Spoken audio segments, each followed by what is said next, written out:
dejo de pensar en el incansable interés de Jesús en hacernos llegar ese mensaje, ese llamado extremo para poder rescatarnos. Pasa que las personas somos complicadas para dejarnos salvar. Es raro, ¿no? Pero es parte de nuestra realidad. Tal vez nos cuesta reconocer que estamos perdidos y que necesitamos un Salvador. Las personas creían, y tal vez creamos muchos hoy también, que cuando a algunas personas les pasa algo particularmente malo, seguramente por algo será. Seguramente es la consecuencia de, en el tiempo de Jesús, mucho más. En realidad era casi que se sabía que si vos tenías un problema, una enfermedad, una desgracia, era consecuencia de que algo malo habías hecho y esta era la paga y consecuencia lógica.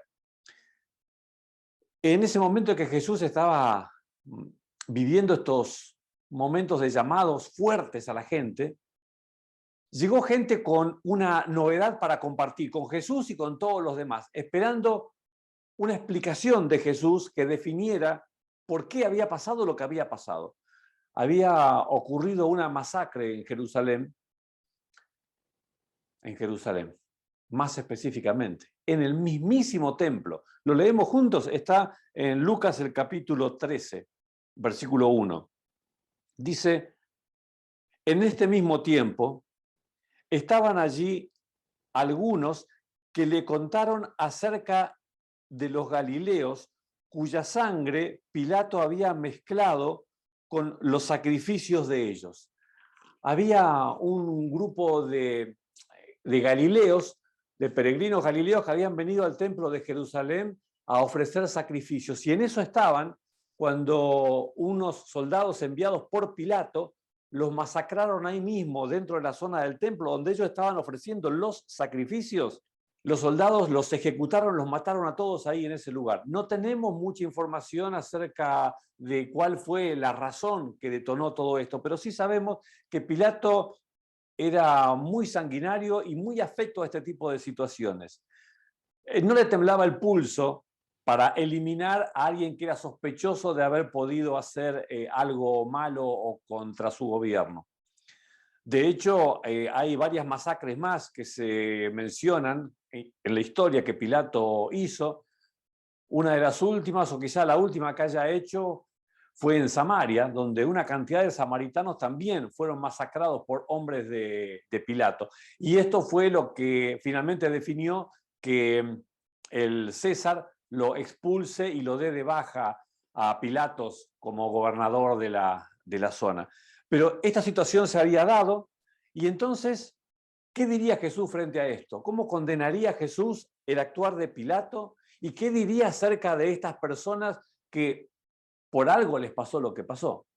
Es muy importante, no solamente para ellos, sino también para nosotros hoy, porque muchas veces prejuzgamos también cuando a alguien le va mal en la vida o tiene problemas, creemos que puede ser consecuencia natural de algún error. Y no necesariamente es así. En este caso, por ejemplo, respondiendo Jesús les dijo, ¿pensáis que estos galileos, porque padecieron tales cosas, eran más pecadores que los demás de Galilea? Os digo no. Antes, si no os arrepentís, todos pereceréis igualmente. Jesús no está cargando las tintas contra Pilatos por lo que ordenó hacer. Tampoco está diciendo que estas personas hubiesen tenido algo particular o llamativo en sí mismo, sino que se preocupa por hacer un llamado al arrepentimiento a todos. Que todos nos arrepintamos y estemos a cuenta con Dios. Esto es algo fundamental. Es lo que vino hablando en los últimos episodios que estuvimos compartiendo acá. Jesús siempre quiere que nuestra mirada esté puesto mucho más allá del aquí y ahora, porque la retribución de nuestras decisiones no ocurre en el momento temporal, sino cuando Jesús venga, cuando dará a cada uno conforme hayan sido sus obras. En el mientras tanto, en el aquí y ahora, a veces cosechamos las consecuencias de nuestros errores, es cierto, pero muchas veces no, simplemente somos víctimas de injusticias de la vida. Y acá Jesús no quiso ni dar mucha opinión sobre estas personas, solamente destacó que no tenían nada particular que haya hecho que merezcan este castigo. Les recordó otro suceso que había ocurrido, una desgracia. Esta no fue una masacre intencional, sino fue una desgracia que ocurrió. Por eso dice en el versículo 4, o aquellos 18 sobre los cuales cayó la torre de Siloé y los mató. ¿Pensáis que eran más culpables que todos los hombres que habitan en Jerusalén? Os digo no. Antes, si no os arrepentís, todos pereceréis igualmente. Notamos que las palabras de Jesús son duras, ¿no es cierto? Cuando está invitando a la gente a que se arrepientan o las cosas terminarían mal para ellos también, como había ocurrido en estas situaciones que estaba analizando. ¿Por qué estaba haciendo Jesús tan duro? Bueno, porque Jesús sabía que también en el aquí y ahora, en el tiempo presente, las cosas para sus oyentes estaban potencialmente complicadas y no mucho tiempo más adelante. Y si no corregían su rumbo, si no se comportaban verdaderamente como pueblo de Dios, las cosas iban a terminar muy mal para todos. Como de hecho mucho más adelante, bueno, no tanto más adelante, las cosas terminaron mal para todos cuando Jerusalén fue invadida por los ejércitos romanos y absolutamente destruida. Inclusive del templo mismo no quedó piedra sobre piedra que no fuese removida. Fue tremendo lo que ocurrió algunos años más adelante con Jerusalén. Pero la invitación o la mirada de Jesús está yendo a que circunstancias que ocurren en la vida, en el aquí y ahora, no necesariamente responden a una culpabilidad o a una consecuencia directa de un error. Sin embargo, todos necesitamos estar en todo momento a cuenta con Dios. Y les contó entonces una parábola. Un hombre tenía una higuera plantada en su viña y vino a buscar fruto de ella y no lo halló. De chico me gustaba subir a las higueras y particularmente cuando es el momento de los primeros frutos, que los primeros frutos deben madurar. Es una fiesta espectacular porque nada más rico que un higo arrancado de la higuera en el momento justo, una dulzura y una cosa fabulosa realmente para poder disfrutar. Acá nos cuenta la historia de un hombre que tenía una higuera plantada.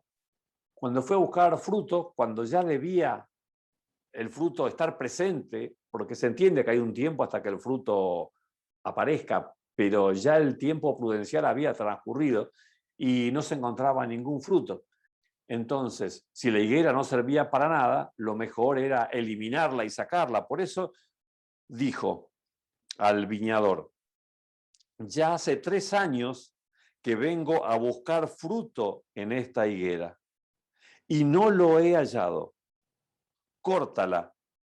¿Para qué inutilizar también la tierra? Bueno, esta higuera era en gran medida una representación de Israel, que hacía ya 3 años que estaba la presencia de Jesús en este lugar, 3 años que Jesús se movía y vivía y obraba entre los judíos y no había una reacción como pueblo. Los judíos seguían rechazando a Dios en la persona de Jesús. Eran como pueblo inútiles para lo que Dios había previsto como misión para ellos. Entonces, lo que se dice acá es que frente a esta situación se da la indicación de ser cortados. Pero el último versículo que vamos a considerar hoy dice, entonces respondiendo le dijo, Señor, déjala todavía este año, hasta que yo cabe alrededor de ella, y si da fruto, bien, y si no, la cortarás después. Ya debió haber a esta altura una reacción en este pueblo. Pero está deseando una prórroga todavía, un tiempo de gracia adicional. En este nuevo año que está pidiendo de extensión de gracia para este pueblo, haría todos los esfuerzos para lograr que este pueblo suyo reaccionara. Y si no reaccionaba, bueno, sería cortado después. ¿Sabes? Más allá de que esta parábola claramente está aplicada al pueblo de Israel en el tiempo en el que Jesús estaba viviendo y que viviría próximamente en los siguientes meses, es una parábola que se ajusta muy bien también a vos y a mí. El Señor espera que vos y yo demos frutos. Vos sabés que los frutos no los podemos generar. El fruto no se puede inventar. ¿Cómo aparece un fruto? Un fruto es algo absolutamente natural. Si el árbol frutal está bien plantado, es bien cuidado y bien regado, el árbol dará su fruto con la bendición de Dios. Es más, el fruto será natural que aparezca cuando sea el tiempo correspondiente, porque así es como funciona y no hay manera de apresurarlo ni de hacer ninguna cosa extraña, porque el fruto aparece en la planta naturalmente.